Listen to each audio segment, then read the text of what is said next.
Can I share a secret? I might be Christmas on top, but I'm wearing shorts on the bottom. Hello and welcome. My name is Jennifer and this is a little bit of Common Crazy. Today I have some new Dollar Tree Christmas DIYs to share with you and I am so excited about them. I don't think Texas got the memo that it needs to cool off and get ready for the holiday season, but I am 100% in the holiday mood. Bring on Halloween, Thanksgiving, Christmas. I am ready for it all. Now, I know you might not be quite ready to decorate for Christmas, and I get it, but Dollar Tree has in their Christmas things, and we know how Dollar Tree is. When you see it, you gotta grab it. So if you're not even ready to decorate, I hope this video will provide you with some inspiration, and if you enjoy it today, I hope you'll give it a big thumbs up, and if you haven't hit that subscribe button, I hope you will before you go. If you want to see a little bit more about me and what happens behind the scenes, come and say hi to me over on Instagram. It's a little bit of Common Crazy over there, just like it is here, and let's get to it. For this project, I'm using 3 of these wooden trees from Dollar Tree. I'm also using several different colors of Waverly chalk paint, but if you have another paint that you prefer to use, by all means, choose your favorite paint. I will be using the tumbling tower pieces to help separate the trees at the end, as well as to help them stand up freely. I'm going to fill in the holes using some wood filler, and of course, I'm using my handy dandy little hot glue gun because I can't do a project without it. I'm going to start off by going ahead and filling in the holes. I just fill it in. This starts off pink, and then when it dries, it's a beigey color. Once it's completely dried, I just take my 220 grit sandpaper and I sand it smooth, and then I can go in with the paint, which is the fun part. So first, I went ahead and I used Waverly's chalk paint and celery, and I gave all 3 trees a couple good coats of the celery on the front as well as on the back. Let me tell you, this little wood can soak up some paint. If you wanted to go ahead and start with moss, you could, but I use moss more often, so I like to hold on to that paint because I cherish it. So I went ahead and just used celery because I don't use it quite as often. So that was just a personal preference there. Once I was done with that, I went in with a thin coat of moss just over the front. And again, this will actually be my back color again later, but that's not important at this moment.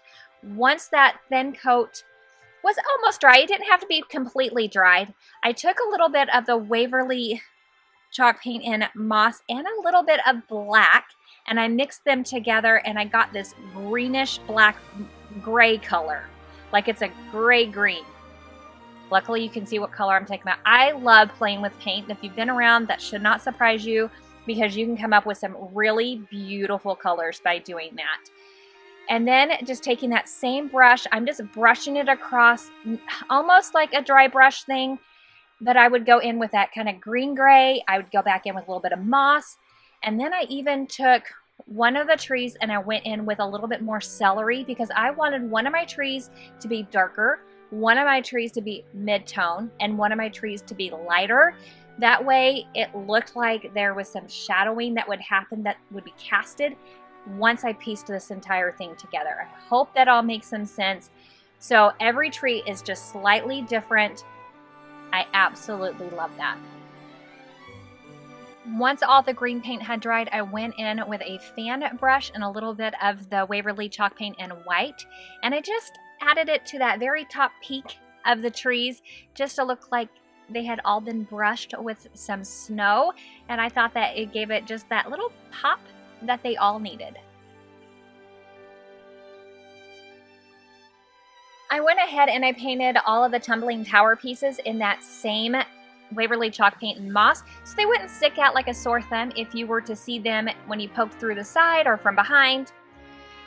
Again, that's a personal preference. Here you see that I hot glued them down to the darkest tree, and then I'm adding the light or the mid-tone tree right in the middle. I am not putting my trees right centered, right in this. I'm not centering my trees. That's what I'm trying to say. I'm not centering my trees, but if you want to center your trees, by all means, go ahead and center them. I'm also using a 2x4 here. That is so that I can line up those trunks of the trees exactly where I need them. So when I go to stand up my trees, they will stand up evenly. And I always tend to have 2x4s lying around, so it was an easy one for me to do.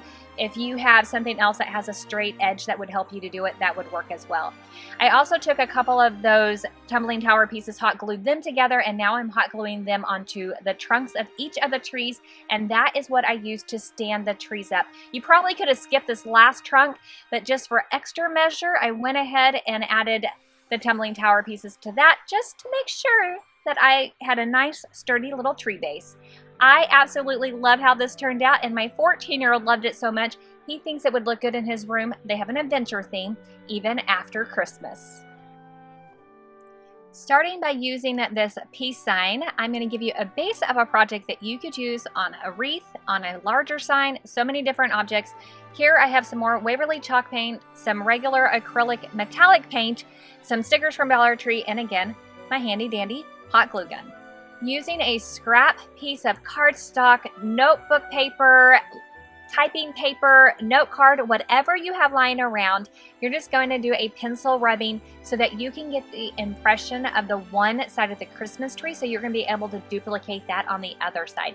So once I have the rubbing, I'm going to go ahead and define those lines so I know exactly where they are before I cut them out. I only bothered cutting out the one side of the tree because that's really all I needed. After that, I laid it down upside down, matching up the side of the tree that I don't have, and then I took my pencil and I traced that out. Then I used the straight edge of the paper to add in the lines that were still missing on the tree so that I could have all the lines exactly where I needed it, so I knew exactly what I needed to paint, what colors where. Luckily, you can see what I mean, and it'll all make sense. Before I began painting, I went ahead and I cut the string off the back because I don't plan on hanging this, but if you are going to hang it, you might want to go ahead and just leave the string on and paint around it. So for the two colors of gold that I'm using, I am using about 2/3 of royal gold and 1/3 of antique gold. These are both metallic Folkart paint. I picked them up at Walmart. Again, I love playing with colors, but the royal gold was a little bit too orange, and I deepened it up with the antique gold, and I love the color that I got. But again, if you like a different color, or if you like a different color palette altogether, you don't want to go with the metallic look, again, just choose whatever speaks to you. This is just for inspiration and what I wanted. I'm loving these warmer metallics for the holidays this year. I just think it's so much fun. Very traditional in its coloring. Absolutely love it. So I'm using these two colors and I'm painting around the P, E, the C, and the E. And then I'm going in with Waverly's chalk paint in moss for the Christmas tree. If you can't tell, I absolutely love moss. I used it in the fall. I'm now using it for Christmas. It's just a very subtle, cool tone, sagey color. Absolutely beautiful. I painted the entire back of the piece in that combination of the two golds, including the tree. And then I took this gold star and I wanted just a little pop of red. And so I'm using Waverly's chalk paint in crimson. And I just painted right on top of that glittery gold star.